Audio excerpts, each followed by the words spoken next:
tinutukoy ang chairman ng Senate Blue Ribbon Committee at Senate Committee on Accounts, si Senate President Pro Tempore Panfilo Lacson. Hi sir, magandang hapon po. Sally, magandang hapon. Sa lahat ng nakikinig, magandang hapon din. Okay.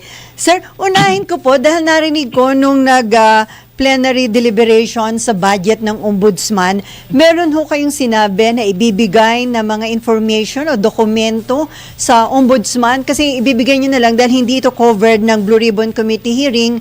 So ito ho'y another issue ng corruption?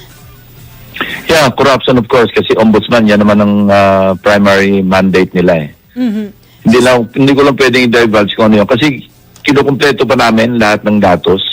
Mm-hmm. Pero may mga initial na kaming pinanghawakan ng mga dokumento. Dahil nga lang, para kung maibigay, kung magsimula sila ng motu proprio investigation, hindi na sila mahirapan. Mm-hmm. So ano ho sir ito? Dahil hindi covered ng Blue Ribbon, wala itong kaugnayan sa flood control anomalies. Alam mo, Sally, pag nakompleto na lang at naando na, baka pwede ko ihayag sa inyo, ibahagi sa inyo. Okay. Pero sir, malaki po yung pera, amount involved pa rin po dito? Oh, siyempre, daang milyon siyempre. At infrastructure projects pa rin po ito, sir? Infrastructure. Okay. Anyway, so sir, kailan nyo po may isasubmit yung mga documents at mga information tungkol dyan sa issue ng katiwalian na yan sa Blue Ribbon? Kapag na-consolidate na lahat, kasi may mga dumating pa, may mga kinukuha pa kami. Sir, na po ito, naimbestigahan ng inyong mga staff o may nag-submit po sa inyo ng dokumento? Big dreams start small. At GoDaddy, we help you take that first step and every step after. Kung pasat may dokumento, pinupulso ko yan sa ground eh. Maski meron silang binahagi na halimbawang information tungkol sa ground, binabalidate ko pa yan, pinapupuntahan ko. At dun sa validation, na-validate po ito ng mga tauhan nyo? Yes, meron nakitang validated. Anyway, sir, may mga initial na po nakasuhan sa Sandigan Bayan dahil nga sa flood control anomalies sa Oriental Mindoro. Meron na hong warrant of arrest kay dating Congressman Saldico at 17 iba pa. So, dahil po dito, liliit na po ba yung mundo ni dating congressman ko? Yes, kasi ang pagkalam ko, nung na-issuean siya ng blue notice, nasa blue notice list siya ng Interpol, minaman-man na siya eh. Ngayon, pag nag-issue ng red notice list at pwede na maghumiling yung ating PCTC, yung Philippine Center for Transnational Crimes, makipag-ugnayan na yan sa Interpol kasi yan ang ating body dito sa Pilipinas na may direct na coordination sa Interpol. So pag meron ng koordinasyon at naibahagi yung copy ng warrant of arrest, siyempre, red notice list, ibig sabihin, pwede siyang arestuhin kung saan man siya naroroon. Of course, mag-undergo ng extradition, pero marami rin paraan kung halimbawang nasa labas siya ng bansa at expired na yung kanyang pag-stay doon, ano? Halimbawa, pag Europe, siyempre, 3 months yung maximum eh. So, ganon. Kung hindi naman siya pwedeng i-deport dahil hindi naman nag-expire yung kanyang yung visa. Extradition ang po pwedeng gamitin. Pero sir, dahil meron na siyang kaso, maaari na po bang ipakansela yung kanyang pasaporte? Yes. I'm sure ginagawa na yan. Nagagawa na ng motion siguro yung ombudsman sa Sandigan Bayan para maglabas ng order yung Sandigan Bayan. Kasi korte lang ang pwedeng mag-utos na magkansela ng passport eh. So, mangyayari yan sigurado. Pag nakansela ng passport, yun ang magbibigay daan na madideport kasi walang passport eh.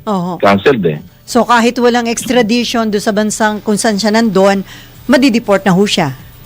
Possible, no? Hindi ko alam yung mga legal maneuvers na pwedeng gawin ni dating Congressman Saldico. Pero kung ikaw ay wala namang pinangawakang passport, wala kang mag-tweet para tumigil sa isang bansa. Ang sabi ho ni DILG Secretary John Vic Rimulya, huling nakita sa Japan itong si Saldico. So kung nasa Japan, mas magiging mabilis na ho kaya yung coordination para mahuli siya ng Interpol? Hindi yun ang significance doon, Sally. Ang significance doon, ang ibig sabihin, talagang tinatrack ng Interpol yung kanyang movements. Paano siya nalaman nga sa Japan? Ibig sabihin, Monitor. kasi sasakay yung sa aeroplano, dadan ka sa immigration. Aha. So, tinatrack na siya kung saan man siya magpunta, ibabahagi. Hindi nga lang siya pwedeng arrestuin kasi nga wala pa siya sa red notice list kasi wala pang warrant of arrest. Pero sa ngayon, dahil kung patuloy yung pagtatak at hindi siya mawawala sa radar ng Interpol, no? Kasi international body yan eh. Opo. May coordination yan eh. So, yun ang mangyayari. Ang mas importante dito, Celia, no, Opo. yung sa mga pumupuna na wala nangyayari, eto na yun eh. Opo, meron na. Na meron nang naisampa sa Sandigan Bayan. So, yung mga nagdududa sa ombudsman na hanggang dyan lang sa press release, investigasyon, ayan na. Correct. Ewan ko kung ano pa yung sasabihin ng mga kritiko. Hindi naman pwede kasing madaliin. Although, justifiably, no, yung mga kababayan natin, may katwiran naman na mainit. Pero yung iba, hindi lang naiinit, kundi kasama na yung paninira. Yung parang nag-i-inflame sa ating mga kababayan, wala yan. Pagtatakpan yan. Ang daming sinasabi, wala rin mangyayari dahil nga, yun nga, ayaw talaga nilang ulihin. They can eat their words now. Kasi nangyari na yung dapat, yung at least yung pasimula. Kasi yan ang first step eh. Mahabang mahabang usapan pa yan kasi magkakaroon, siyempre wala siya dito. Hindi naman siya pwedeng matry in absentia kasi hindi siya na-arraign. Di ba? Wala pang jurisdiction yung sindigan sa kanya, Sandigan Bayan, kasi nga hindi pa siya arrested. Pati yung iba na pinaghahanap ngayon. Pero at least, gumugulong na yung will of justice. Yan ang sinasabi natin. Sa akin, mas importanteng yon ang isipin natin at ipabatid sa ating mga kababayan na hindi ito yung hindi seryoso. Seryoso. At least on the part of the ombudsman, seryoso talaga sila. At yan na, sinundan na ng karapatang aksyon yung mga inaanunsyo ni Ombudsman Boying Remulla. At mukhang bago matapos ang taon, sir, may panibagong batch na maaring makasuhan ng ombudsman. Meron na huuling inirecommend ang DPWH at ICI kung saan bukod kay Saldico ay pinakakasuhan na rin po itong si dating Speaker Martin Romualdez. Yan kasi yung kinikriticize nila, di ba? Hindi kayang imbestigahan si Saldico, hindi pwedeng imbestigahan, hindi raw kayang pahuli. Ayan na yung mga steps being taken by the government, no? So sir, kung sakali po, sabi niyo nga lumiliit na mundo nitong si Saldico, kapag meron ng red notice, mukhang talagang minomonitor na yung kanyang whereabouts ng mga otoridad. Kapag huba nahuli na siya, the mere fact na siya po'y pinaimbitahan ng Blue Ribbon para humarap, kung maiuwi na sa bansa, paharapin po ba yan sa Blue Ribbon Committee? Shelly, may problema tayo dyan kasi may sub-judice rule eh. So kasi hindi kung na. nagaganap na yung trial sa Sandigan Bayan, magkakaroon tayo ng problema. Baka ma-question ng Senado kasi nga makaka-apekto yan eh. Kung ano yung pag-uusapan sa Blue Ribbon Committee hearing, pwede maka-sway o kaya maka-apekto doon sa mga nagaganap na trial. Kung preliminary investigation pa lang sa ombudsman, walang problema. Pwedeng sabayan yon. Pero pag nasa korte na, meron nga tinatawag na sub-judice rule. Maski kiniklaim na, di ba, sa debate ng yung budget ng judiciary. Di ba, kinu-question ni Senator Marcoleta na hindi applicable yung sub-judice rule sa pagdinig ng Senado o ng Kongreso. Na ito na may kinurek kaagad ng Korte Suprema, ng Court Administrator na hindi. Yung sub-judice nag-a-apply yan. Maski anong ibang mga fora, dapat i-observe yung sub-judice rule na tinatawag. Legal principle yan eh. So kung sakali, sir, baka hindi na siya mapaharap sa Blue Ribbon Committee hearing sa pag-uwi niya? Kung sa ibang kaso na hindi dinidilig ng sandigan, pwede. Ang problema doon, siyempre, sabagay, pwede namang paghiwalayin eh. Kung may magtatanong, na ang tatanungin tungkol doon sa kanyang mga hinaharap na kaso na nasa Sandigan Bayan na, pwede ko silang awatin na huwag tanungin yon. So may posibilidad pa rin pala, sir, kung ang tatalakayin ay yung mga issue laban sa kanya na wala pa sa Sandigan Bayan. Ayun. Yes, tama yun. So sir, paano? Magkakaroon pa po ba ng Blue Ribbon Committee hearing bago matapos ang taon? Pag natapos yung budget deliberation, napaka-importante ng budget eh. Kasi pag wala tayong budget, reenacted tayo. Medyo hindi namin papayagan magkaganon. Kasi napakalaking lump sum appropriations. Kung gagamitin mo yung budget ng 2025 na napakarami pang ang problema at yun ang ipapatupad mo, walang items kundi yung nandun yung appropriations, lalo tayong lulubog niyan. Although by next week, sir, mga around November 26 or 27, target hong tapusin yung plenary deliberation. Tama po ba? Madali sabihin yun. Okay. Ganito, Shelly, no? Yung aming general principles sa BBCC, ang original schedule niya, isang araw. Ako nga, sinabi ko noon, na makita ko schedule, nakita ko 1 day lang. Sabi ko, hindi po pwede ito. Naging 3 araw nga, di ba? So, pati yung iba, halimbawa yung NIA, nakasalang, ang daming anomalya, pinasuspend namin. Babalik pa uli yun. Mga ganon, mga unforeseen circumstances, yun ang ideal na schedule. Pero hindi natin alam kung matutupad yung schedule. Yeah, so, kung pwede pang masusunod. ma-extend, sir, di ba? Pwede pang ma-extend. Yes, pero ang must approve, kailangan ma-enroll bill ito, mag-enroll bill. Siyempre, mabigyan ng sapat na panahon ng Pangulo ang Malacanang para pag-aralan kung alin yung ibibito nila at ilan yung aprobahin. So, hindi naman pwedeng December 31 namin papadala doon. Di ba? Kailangan meron din silang may panahon para pag-aralan yung enroll bill. At the mere fact, sir, na yung BICAM ila-live stream, kapag naka-live streaming, ang aasahan ba natin medyo magiging mas matagal ang proseso sa BICAM dahil naka-live stream o hindi naman po? Not necessarily. Ang importante sa live streaming, transparent, makikita lahat ng mga interesado manood, ano nagaganap doon. Wala nang bulungan. Katunayan sa Senado, sinusunod na namin yun eh. Lahat transparent. And, thanks to Senator Gatchalian, siya talaga yung, di ba sinabi ko, yung manifestation ko, almost single-handedly, siya yung nag-spearhead eh. Siya yung nag-lead the way towards what could be the most transparent and probably corrupt-free national budget sa 2026. Ngayon pa lamang di ba? Ang dami na nag-check. Ang pinakamagandang reform na inintroduce, hindi na po pwede yung pagdating sa bicameral conference, merong mga papasok na wala naman sa House version at wala sa Senate version. Yun, napaka-importante reforma, no? Kasi masisimplify namin. And in that regard, pwede nating sabihin, o pwede ko sabihin, yes, baka mapaikli natin yung bicameral conference. Kasi wala na yung mga singitan, mga bulungan na hindi naman kasama sa either version, papasok doon. Yun ang doon nagkakaloko-loko eh. So sir, kung sakaling medyo maaga bago ho mag-break, mag-Christmas break, ma-approve na at maipadala na sa Malacanang itong budget, kung may pagkakataon, mag-schedule pa po ba kayo ng Blue Ribbon Committee hearing? Kung may pagkakataon at may space sa tiempo, bakit ba hindi? Kasi marami pang hindi na-resolve eh.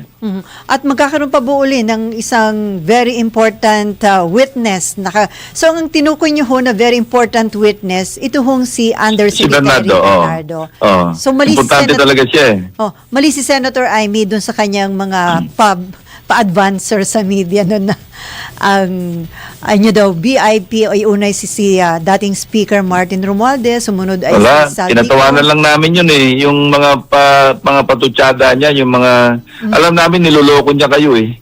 Nung alam ko for a fact, sinasabi ko rin kay Senate President, wala yan kasi hindi niya alam ang sinasabi niya, either nanguhula siya o nanggugulo. So, yun nga, parang nanggulo siya. Alam mo, Sally, kung babalikan natin yung takbo ng mga pangyayari, calibrated eh. Diba, parang sinabay pati yung paglabas ni Saldico. Na alam naman natin sa ngayon na talagang hindi totoo yung sinabi niya tungkol sa delivery na 25 billion. Hindi nangyari yun. Yung 100 billion, nangyari yun. Oo, kasi meron talagang items eh. Pero Alam mo, pag nagsisinungaling ka, madaling mag-fact check ngayon eh. Kami agad-agad, nung narinig namin yung pinakita yung listahan, listo yung mga staff ko eh. Tiningnan kagad nila. Sabi niya, Meron sir, nga. tama yung mga listahan. Ano? May mga konting pagkakamali na hindi yung talagang significant na pagkakamali, kundi mga minor na mali ang nomenclature, pero by and large, at saka talagang yun talaga yung sinasabi niya.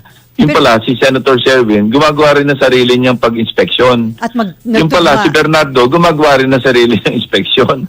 Pero ang kanyang inspeksyon, nalimit to sa kanyang tinatawag na 52 billion na pinaubaya sa kanya ni Secretary Bonoan. Siya ang nag-asikaso nun eh. Pero sir, may Ang mga... katunayan, ayaw nga pasabi ni Olaybar sa kanya eh. Dahil naglalagaring hapon si Olaybar. Olaybar, Sabi sa kanya, wag mong sabihin ito kay Secretary Bernardo, itong 52 billion na ito, atin-atin lang to. Ang sagot ni Bernardo, hindi ako nang bubulag ng boss eh, kailangan sabihin ko ito. Hindi, basta diyan ka lang, marami pa ito, sabi. Sir, ba't ganun kalakas ang loob ni Olaybar? Meron bang mas mataas sa kanya, nakakuntsaba, para malakas ang loob niya na magpasok ng ganong insertion sa BICAM at pagkakitaan ng kickback na about 25% ba yun? About 8 billion dun sa 52 billion. Meron bang iba pang? Yeah, lumalawas 15% yun eh. 15. So, 51%. Pero humirit pa ng additional 1, kaya naging 16% yung 8 billion. So siya lang po ba yon? Si Olaybar, si Yusek Adrian? Yes. Alam mo bakit malakas ang loob? Bakit po? Ako, ang pwede ko lang sabihin dyan, lumusot sila ng mga nakarang taon. Kasi remember, pati yung 2024, Meron di din. ba, sinabi ko na rin ito na meron silang mga naka-FLR na nando sa unprogrammed appropriations na pa-release nila eh. 50 billion yun. Pero, Na ang 30 billion doon, flood control projects. pero ba't ang lakas? Unprogrammed. Bakit ho napapalusot nila? Hindi yun alam ng DBM Secretary, ng Chairman ng House Kaya Appropriations? anong paparelease doon? DBM. So alam ho yun. Tapos naka-coordinate yan sa OES. So sir, hindi off the hook dito si Amena Pangandaman? Well, basta sa 2024, ang nagpa-release doon, December 27, 2024. Patapos na yung taon, may dokumento ako noon eh. May listahan din ako noon. May list. Kaya nga alam ko nga, out of the 50 billion or so, yung 30 billion flood control eh. Ang daming ang ghost doon eh. Naka-highlight eh. Hinighlight na namin yun eh. So, Napakaraming ghost projects yung sa 2024 na release yung SARO, inisyo ng SARO, na galing sa unprogrammed appropriations, hindi sa regular items. pero sir, napalusot nitong sila Olivar dahil meron pa ho sila ibang kakuntsaba. O sila Hindi, lang? sa ngayon, ang pagkalam ko lang, lumulusot kasi sila, kaya sa 2025, malakas uli ang loob nila. And then confirmed na kakuntsaba niya si Adrian Bersamin, sir. Yung apo ni... Ang alam ko, malapit na malapit silang dalawa.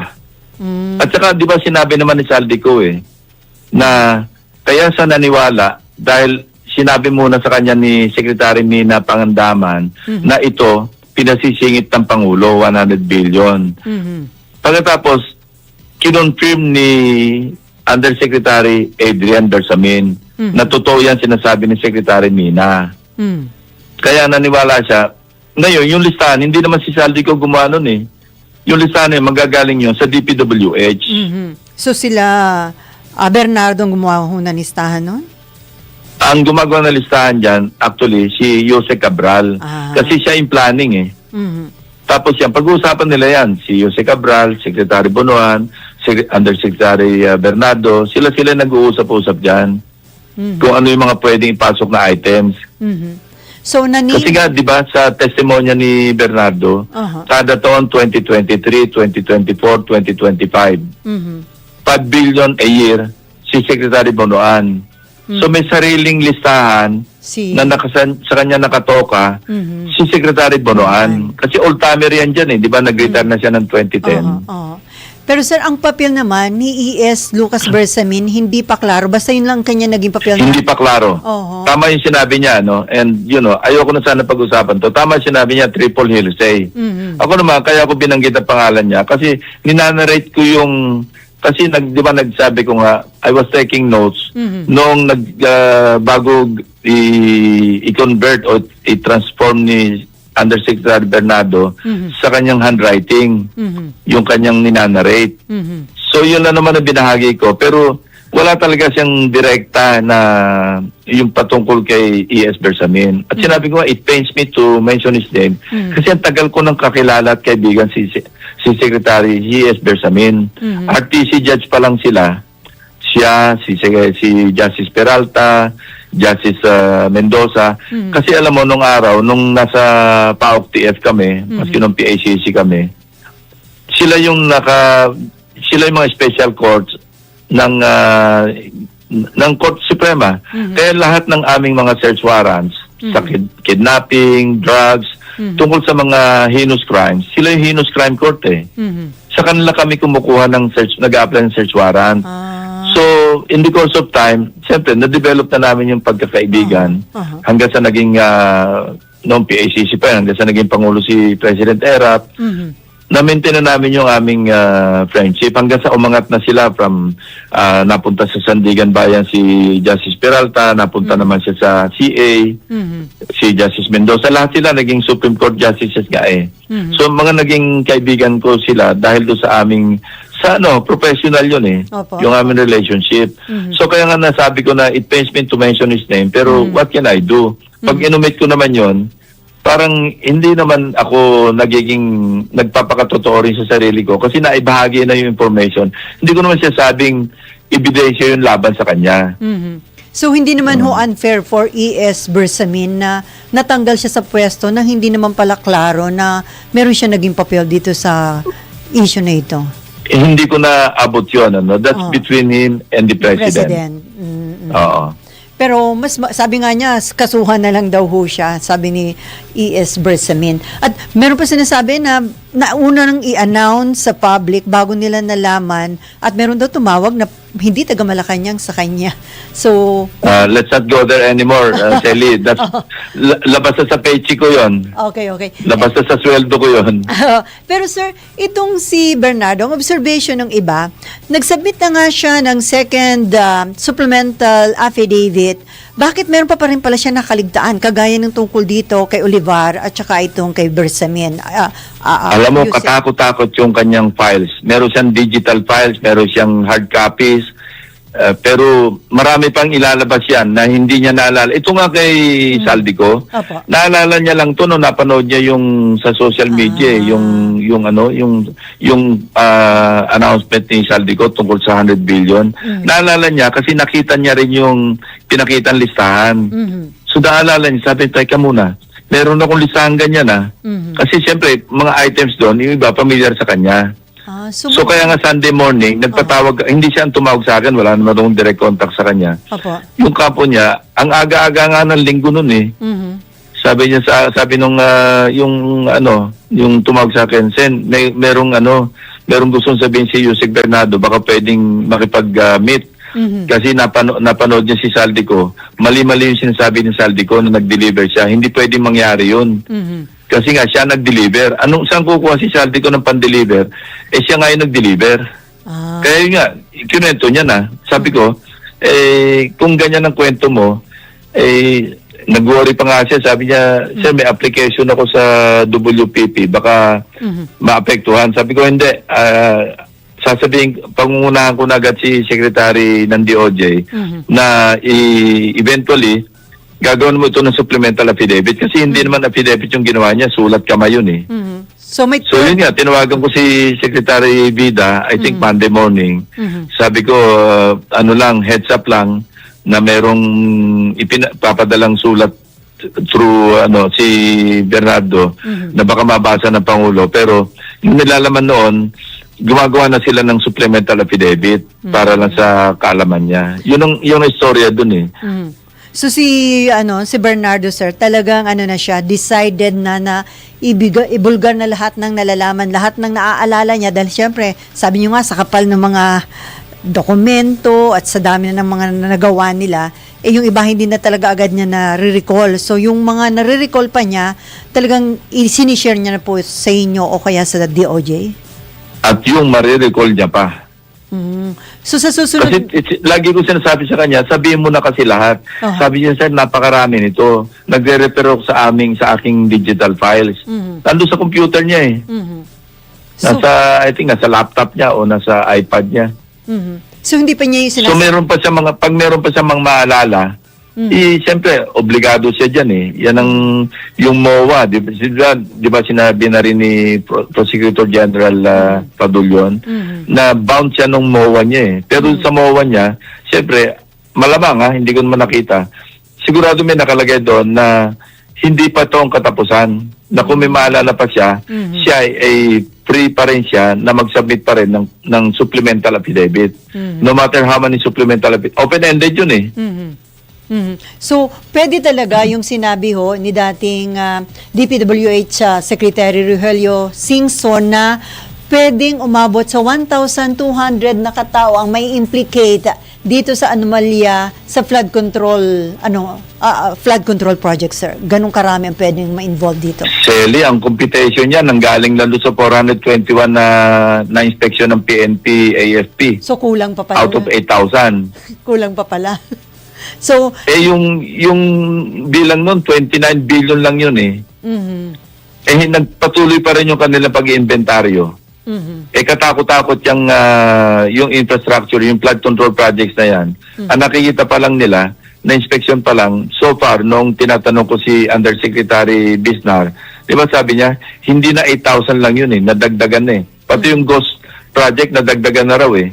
Hindi na 420 or 421. Nadagdagan na raw ng 52. So, madami. Kaya 472 na yun eh. Oo. So, napakarami talaga. Sobra pala. Napakalawak. Kaya hindi lang 1,200 yun.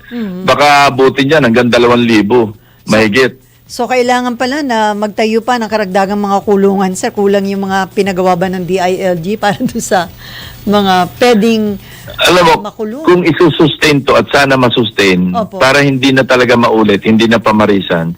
Kasi pag may nakalusot dyan, lalakas ang loob. Tulad nga sinasabi ko kanina, di ba? Bakit ang lakas ng loob na magpapa-insert ka ng 100 billion? Apparently or obviously, hindi alam ng Pangulo. Di ba? Ba't malakas ang loob? Lumulusot eh. Kapag Kala nila wala nang katapusan yung kaligayahan nila eh.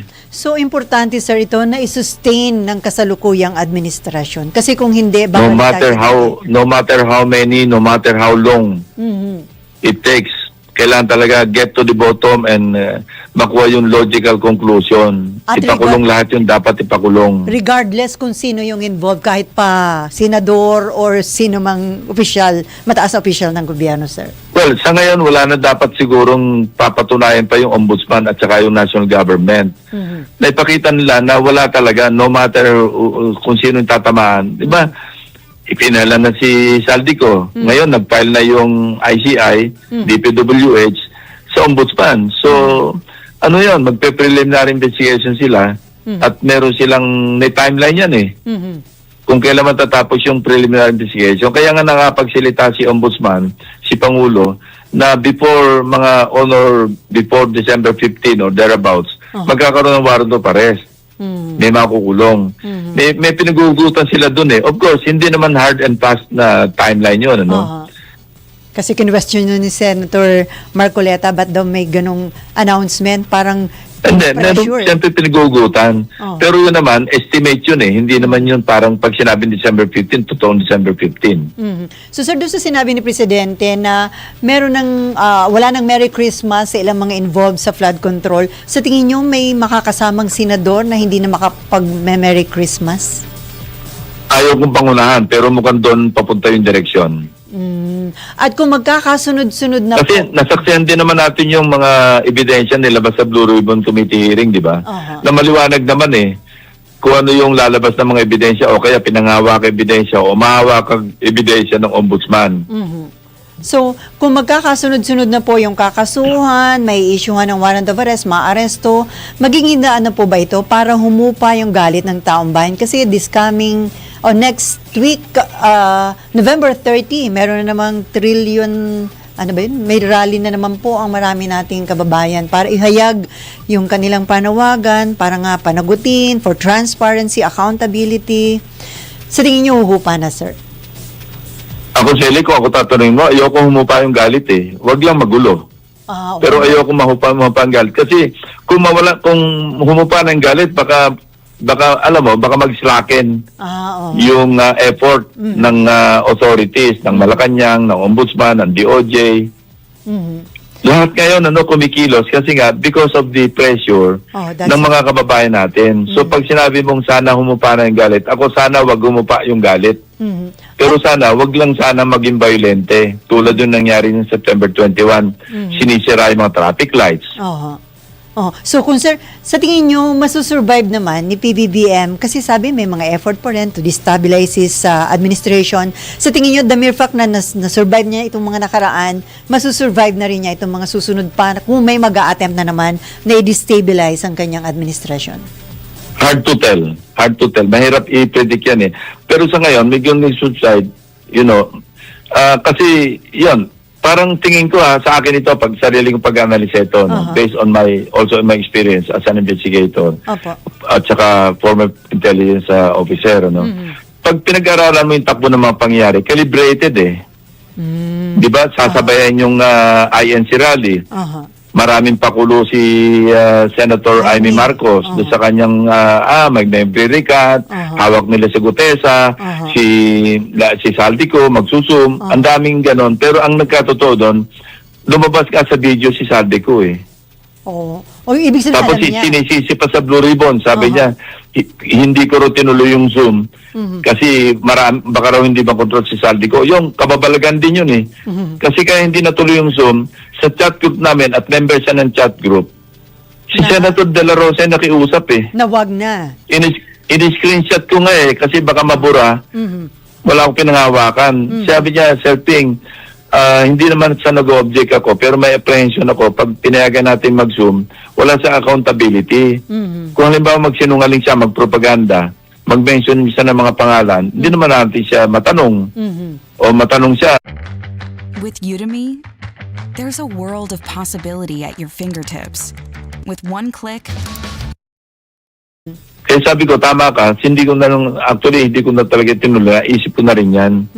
So, ngayon, kung halimbawa nagpunta siya sa embassy grounds, halimbawa nasa Japan siya that time, pumunta siya sa Japanese embassy, halimbawa nag-signify siya, nandito po ako sa Japanese embassy, nandito yung merong magsuswera ko dito sa harap ng consul o kung sino yung authorized na mag-administer ng oath niya. I-authenticate ng embassy o ng consulate, tatanggapin ko. So sir, sabi niyo calibrated, pero may mga info daw na baka foreign funded pa yung ilan na nagrarally at gusto destabilize ang administrasyon. Kung sakaling may nakikialam na dayuhan, malaking kaso po ba yun o violation? Hindi ko naabot yun. Basta ako lang, ang analysis ko, calibrated kasi sunod-sunod yan eh. Tapos parang sa akin lang parang ang tinitilang kudigra sana yung kay Saldico kasi binawit yan directly si Presidente eh. Pagkatapos sinundan nito sa INC rally yung speech ni Senadora Amy na talagang parang bomba eh. Parang calibrated, kaya lang yun nga na parang maski papaano dahil na yun nga na ipakita na hindi totoo yung sinasabi ni Saldico tungkol sa aspect ng pagde-deliver ng kickback na 25 billion. Wala, demolish yun eh. So, demolish na yun kasi ito, andito si Bernardo, buhay, nagsasalita at saka kumpleto siya, may listahan nga rin siya eh.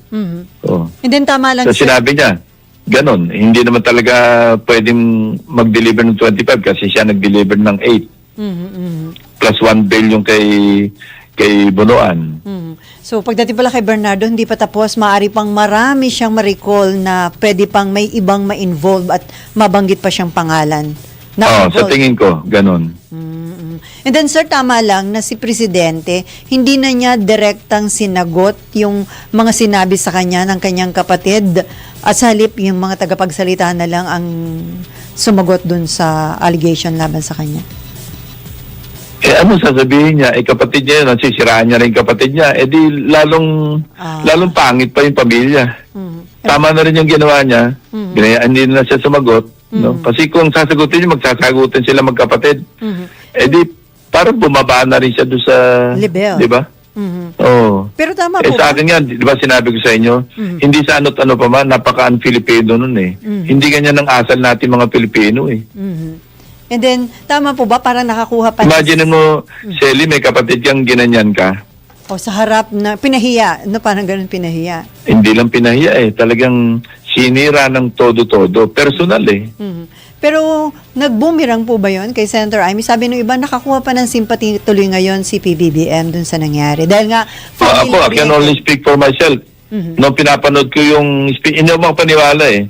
Pero sa halip na, alam mo, sa halip na maapektuhan ako na, banganga pala talaga si Presidente. Hindi eh. Kung totoo man o hindi yon, naawa pa rin ako sa kanya. Even assuming na totoo, nakakaawa pa rin eh. Kasi sa halap ng isin mo 600,000 people. So, mukhang ano yun eh, inakala yata. Ewan ko sa inyo, kaya nga tinanong kayo, ano ba naramdaman nyo nung napanood nyo? Natuwa ba kayo? Hindi, Nagalit ba kayo kay Pangulong Marcos? Natuwa ba kayo kay Senadora Amy? pero tama kayo, sir. I think pareho naramdaman natin eh. Dahil di ba tayong mga Pilipino family-oriented, ang mga Yeah. problema sa pamilya hanggat maaari, nire-resolve within the family at ayaw nyo nasisira ang Oo. pamilya sa harap ng ibang tao. Okay, Totoo. ganun nga siguro. Anyway, naku sir, marami pong salamat sa oras ninyo at napagbigyan nyo ako ngayong araw nito ng Sabado. Yeah. Thank you, Sally. Thank you, sir. Happy weekend. Happy weekend, Bye. sir. Yan po mga